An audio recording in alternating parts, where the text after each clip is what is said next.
18. 위대함은 순수함의 또 다른 열정이다.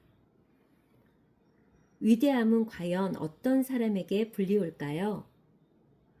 대표적으로 우린 큰 업적을 남긴 세종대왕이나 이순신 장군을 위대하다고 말합니다. 그러나 미국 사회에서는 주위의 평범한 사람에게도 위대한 영웅이란 칭호를 아낌없이 불러줍니다. 미국 작가 스콜 피츠젤러드의 소설 위대한 개츠비의 주인공 개츠비는 사실 바보, 못난이에 더 가까운데 작가의 다른 시선으로 본 위대함의 본질을 다시 한번 주목해보자. 주인공 닉 캐러웨이는 웨스트의 그에서 개츠비의 이웃이 된다. 닉이 개츠비의 파티에 초대되면서 둘의 인연이 시작된다. 주인공 닉은 친구 톰의 와이프이자 자신의 먼 친척 동생인 데이지가 한때 개츠비의 첫사랑이라는 것을 알게 되고 이 둘의 만남을 주선한다. 개츠비는 데이지를 되찾기 위해 돈을 벌고 대저택을 사고 우연히 그녀를 만나기 위해 파티를 매일 연다. 엄청난 저택에서 파티를 주관하면서 재력을 과시하고 데이지와 행복한 데이트를 잠시 즐긴다. 어느 날 데이지는 남편으로부터 개츠비의 과거를 듣고 언짢은 기분으로 개츠비와 함께 집으로 운전 중 남편 톰의 정부 머슬 윌슨을 과실치사, 교통사고하고 도주한다. 죽은 여자의 남편 윌슨은 자신이 고객이자 아내의 머틀의 상대였던 톰으로부터 사고차의 주인이 개츠비라는 사실을 알게 되었다. 그는 당장 그를 찾아가 복수의 살인을 저지른다. 한때 엄청난 참석자가 있었던 인기 파티의 분위기와는 달리 개츠비의 장례식은 한두 명만 참석하는 한없이 초라하기만 했다. 그리고 첫사랑 데이지 역시 자신의 살인 누명을 대신한 개츠비의 죽음에 애써 모른 척 외면했다. 나약해 보이면서 어쩌면 매우 이기적인 여자 데이지.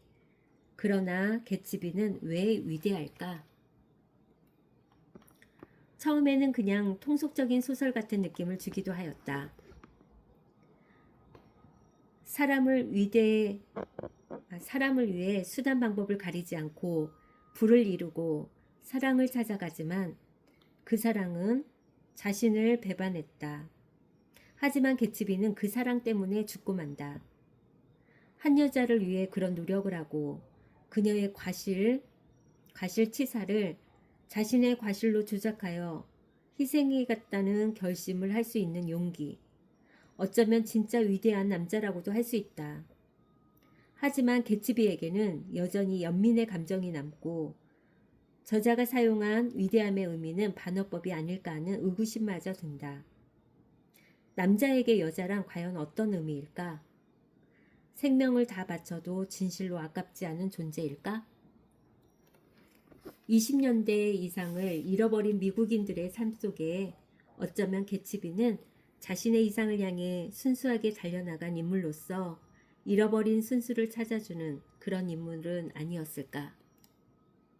합리적으로 이해되지 않는 점이 많지만 옛사랑을 위해 모든 것을 거는 그의 모습은 합리성만으로 해석할 수 없는 순수함의 소년 같은 열정이 있기에 위대하다고 평가받는 것이다. 아메리칸 드림, 그것은 무엇일까? 누구나 성공할 수 있다는 그런 꿈. 그래서 한때는 우리 역시 미국으로 수많은 이민을 떠났다. 그리고 현재의 미국은 아직도 아메리칸 드림은 살아있는 것일까? 순수성을 추구하는 정신은 미국인의 마음 한가운데 이미 자리 잡고 있다. 빌 게이츠나 워런 버핏은 먹고 살만하니 삶의 마지막은 기부하는 것에 주력합니다. 돈이나 권력을 벗어나 원대한 이상적 가치에 두고 있다는 것에서 개츠비와 공통점이 있다. 삶의 이상적 실현은 돈과 권력이 전부가 아닌 순수한 이상과 열정이 세상을 움직이는 큰 원동력이 된다. 링컨 대통령의 노예 해방 선언으로 흑인은 백인들의 착취에서 벗어나 21세기 가장 위대한 미국 최초 흑인 대통령을 만들었다. 노예 해방 선언의 이유는 정치적인 차원에서 연방을 유지하기 위함이라는 해석도 있지만 미국인들은 노예 해방으로 인간에게 주어진 자유에 더 큰 위대함을 부여합니다. 지금의 한국은 위대하다란 말에 매우 인색하다. 세종대왕 같은 아주 큰 족적을 남겨야 위대하다란 칭호를 붙여준다. 주변의 작은 영웅들에게도 위대하다란 말을 자주 불러주면 어떨까요? 선행을 실천한 학생이나 자식을 위해 희생한 부모들이나 나를 위해서 기꺼이 달려와준 고마운 사람들을 챙기는 것이 또 다른 위대함의 순수한 열정에 그 가치를 부여하고 싶어진다.